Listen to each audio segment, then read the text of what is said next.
The crystalline halls of the Galactic Council's primary station hummed with the perpetual energy of 1,000 civilizations conducting their daily business.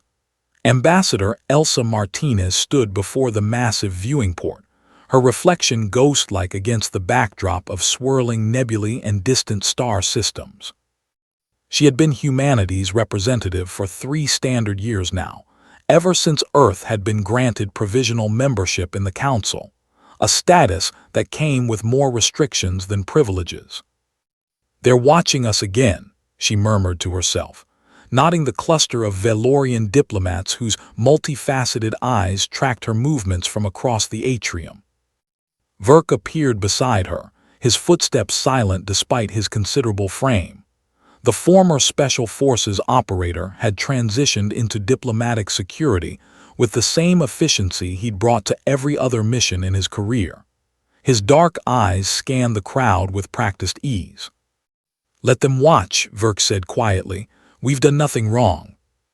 "Nothing wrong except exist," Elsa replied, her jaw tightening. "The Council's been debating the human question for months now. I've read the transcripts, Verk. They're terrified of us."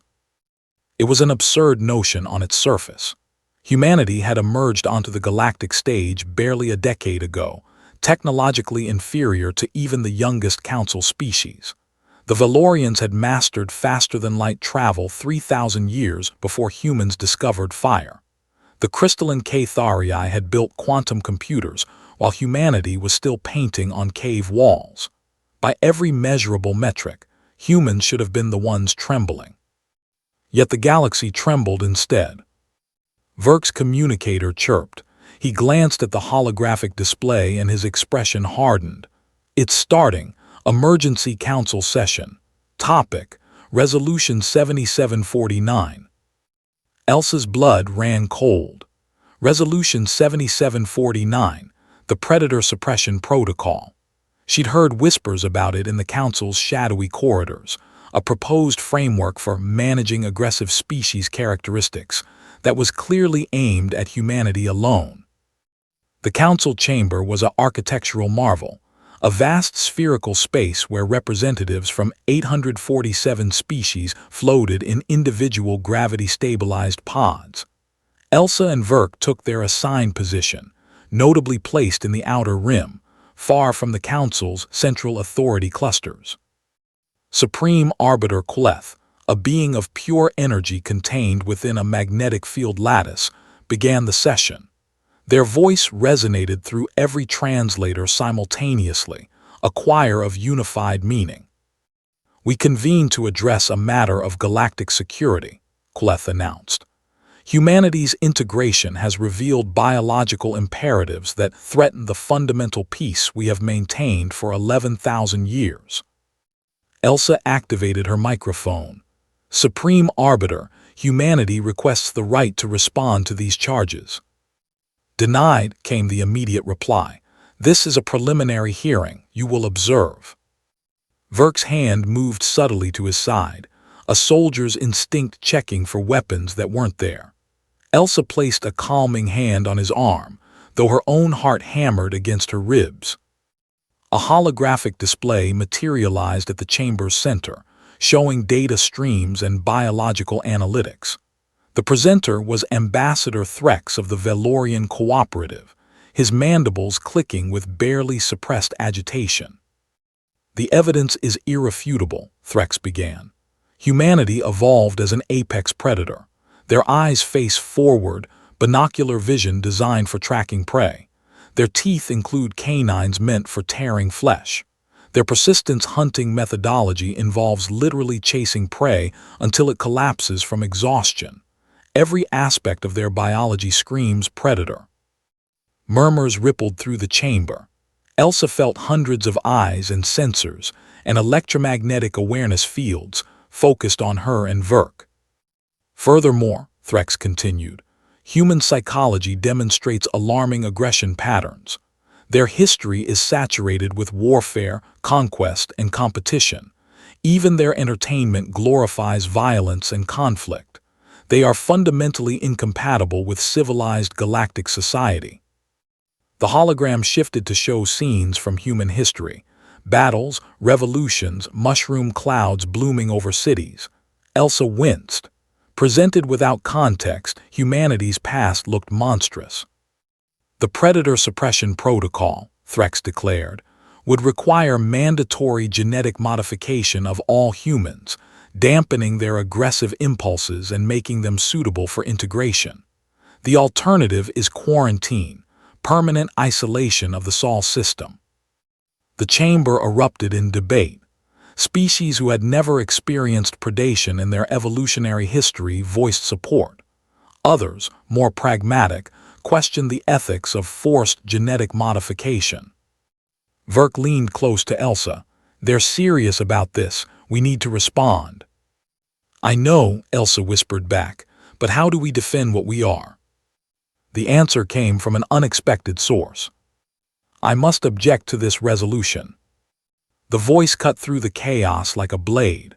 All attention shifted to Ambassador Schechter of the Kryn Dominion. The Kryn were one of the Council's oldest and most respected species, their four-armed forms representing stability and wisdom. "The Council recognizes Ambassador Schechter," Kuleth announced. Schechter's pod descended to a more prominent position. "This resolution is not merely unethical, it is dangerous. It demonstrates a catastrophic misunderstanding of predator species and their role in galactic ecosystems." Threx's mandibles clacked aggressively. "The Kryn themselves are herbivorous. You cannot possibly understand." "I understand perfectly," Schechter interrupted, "which is why the Kryn have maintained a standing defense contract with humanity for the past 8 months. Shocked silence fell over the chamber. Elsa's eyes widened. This was news to her as well. Schechter continued, 3 months ago, the pirate coalition known as the Red Scourge attacked a Kryn colony world in the Theta sector. They had been raiding our outer settlements for years, always evading our peacekeeping forces. The Kryn, like most council species, evolved without predators. We are excellent builders, philosophers, and scientists. We are not warriors." The hologram changed, now showing a barren moon pockmarked with pirate fortifications.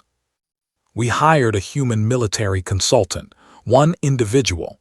His name was Marcus Chen." Verk straightened slightly. Elsa recognized the name. Chen had been Verk's commanding officer years ago. "Consultant Chen analyzed the situation for 72 hours, Schechter said. Then he requested a single squad of human soldiers and an outdated transport vessel. Within 6 standard days, the Red Scourge was completely eliminated. 200 pirates who had terrorized our sector for a decade, neutralized by 8 humans." The chamber buzzed with renewed agitation. "How?" someone demanded. "They thought like predators," Schechter explained. "They didn't chase the pirates, they predicted where the pirates would go and waited. They didn't attack with overwhelming force. They struck psychological targets that made the pirates panic and make mistakes. They used the pirates' own aggression against them. In the final engagement, the humans didn't even fire a shot. They simply convinced the pirates that they were already surrounded and outmatched." Schechter's 4 arms gestured emphatically. "This is what you fail to understand about predator species. Yes, humans are capable of violence, but that capability comes with strategic thinking, pattern recognition, and the ability to understand conflict at a fundamental level that prey species simply cannot match." Elsa found her voice. "Supreme Arbiter, permission to speak." A long pause, then, "Granted, be brief, Ambassador Martinez." Elsa stood, her pod rising slightly. "The Council has maintained peace for 11,000 years. That is a remarkable achievement, but peace maintained by species who have never known conflict is fragile. You've created a galaxy without predators, without competition, without the drive that sharpens civilizations." She pulled up her own data display. "Since humanity joined the Council, piracy incidents in sectors where we've been deployed have dropped by 73%. Not because we're violent, because we understand violence. We know how predators think because we are predators." Verk stood beside her. The galaxy is bigger than the Council's controlled space. Out in the frontier, there are threats you've never had to face because you've isolated yourselves. The Kryn learned this the hard way. How many other species will suffer before the Council acknowledges that predators serve a purpose? Threx tried to interrupt, but Schechter raised a hand. I have submitted a formal motion to replace Resolution 7749 with an alternative, the integration of strategic defense specialization. Humanity would be recognized as the Council's primary security consultants, their predator traits acknowledged as a resource rather than a threat.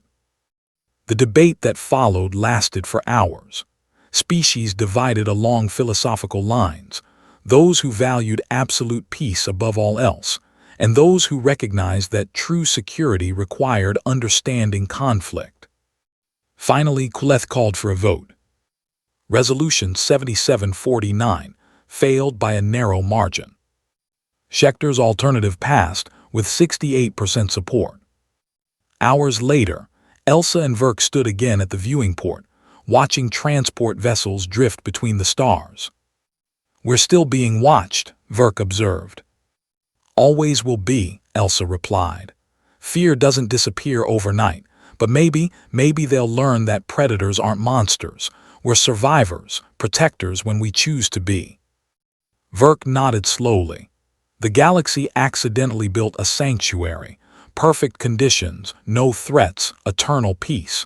Then we showed up and reminded them that the universe isn't always peaceful.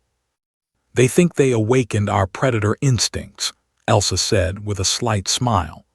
They don't realize those instincts were always there. They just gave us a reason to use them for something other than ourselves. Her communicator chimed, the first of what would become many requests for human security consultants. Species who had spent millennia as prey suddenly understood the value of having a predator on their side. The galaxy would never be quite the same, and perhaps Elsa thought that was exactly what it needed. Humanity had arrived not as conquerors, but as the guardians the Council never knew it required. The predators had found their purpose, not in domination but in protection, not in violence but in the understanding that sometimes the only thing that could stop a predator was another predator who chose a different path. The accidental awakening had become an evolution, and the galaxy would be stronger for it. And